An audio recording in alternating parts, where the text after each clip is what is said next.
تسبیح فاطمہ ایک مخصوص ذکر ہے جو حضرت محمد صلی اللہ علیہ وسلم نے اپنی سب سے چہیتی صاحبزادی جگر گوشہ رسول حضرت فاطمہ زہرا کو تلقین کی تھی۔ تسبیح فاطمہ میں 33 بار سبحان اللہ، 33 بار تمہید یعنی الحمدللہ اور 34 بار تکبیر یعنی اللہ اکبر کا ورد کیا جاتا ہے۔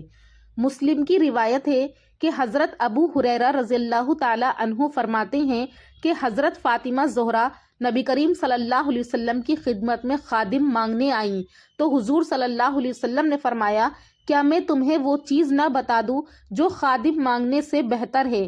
33 بار سبحان اللہ پڑھا کرو اور 33 بار الحمدللہ اور 34 مرتبہ اللہ اکبر ہر نماز کے بعد یا پھر سوتے وقت پڑھ لیا کرو۔ یہ تسبیح فقر و غنا سے افضل ہے اور صبر و شکر سے بہتر ہے۔ تسبیح فاطمہ کو پڑھنے کی ایک فضیلت یہ بھی بیان کی گئی ہے کہ اگر کوئی مالدار شخص اللہ کی راہ میں خرچہ کرے اور اس کے بالمقابل غریب کے پاس خرچہ کرنے کے لیے کوئی چیز نہیں ہے تو وہ تسبیح فاطمہ پڑھے تو اس کو اس مالدار شخص کے صدقہ کرنے کے برابر ثواب ملے گا۔ اسی طرح اگر ہر نماز کے بعد تسبیح فاطمہ پڑھے تو یہ کل 99 کلمات ہیں، اور اس کو 100 پورا کرنے کے لیے اگر کسی نے اس کے ساتھ چوتھا کلمہ بھی پڑھ لیا تو نبی کریم صلی اللہ علیہ وسلم نے فرمایا کہ اس شخص کے سارے گناہ اللہ تبارک و تعالی معاف کر دے گا اگرچہ سمندر کے جھاگ کے برابر ہوں۔ تو سبحان اللہ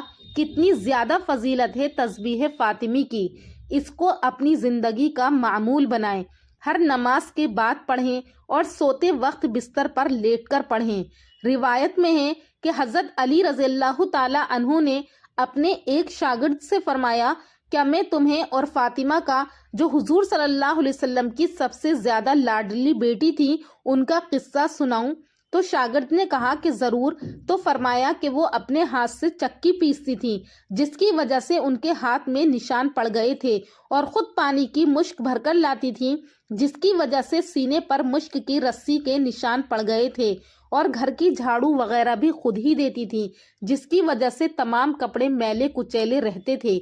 ایک مرتبہ حضور صلی اللہ علیہ وسلم کے پاس کچھ غلام باندیاں آئیں تو میں نے فاطمہ سے کہا کہ تم جا کر حضور صلی اللہ علیہ وسلم سے ایک خدمت گزار مانگ لو تاکہ تم کو کچھ مدد مل جائے۔ وہ حضور صلی اللہ علیہ وسلم کی خدمت میں حاضر ہوئیں تو وہاں مجمع تھا اور شرم مزاج میں ان کے بہت زیادہ تھی، اس لیے شرم کی وجہ سے سب کے سامنے اپنے ابا سے نہیں مانگ سکی تو واپس آ گئیں۔ دوسرے دن حضور اقدس صلی اللہ علیہ وسلم ان کے گھر خود تشریف لے گئے تو ارشاد فرمایا کہ فاطمہ کل تم کس کام کے لیے گئی تھی؟ وہ شرم کی وجہ سے چپ ہو گئی تو حضرت علی فرماتے ہیں کہ میں نے عرض کیا کہ یا رسول اللہ، ان کی یہ حالت ہے کہ چکی کی وجہ سے ان کے ہاتھوں میں گڈھے پڑ گئے اور مشق کی وجہ سے سینے پر رسی کے نشان ہو گئے، ہر وقت کے کام کی وجہ سے کپڑے میلے رہتے ہیں۔ میں نے ان سے کہا تھا کہ کل آپ کے والد کے پاس خادم آئے ہیں، ایک یہ بھی مانگ لیں، تو اس لیے یہ آپ کے پاس گئی تھی۔ تو یہ سن کر حضور صلی اللہ علیہ وسلم نے فرمایا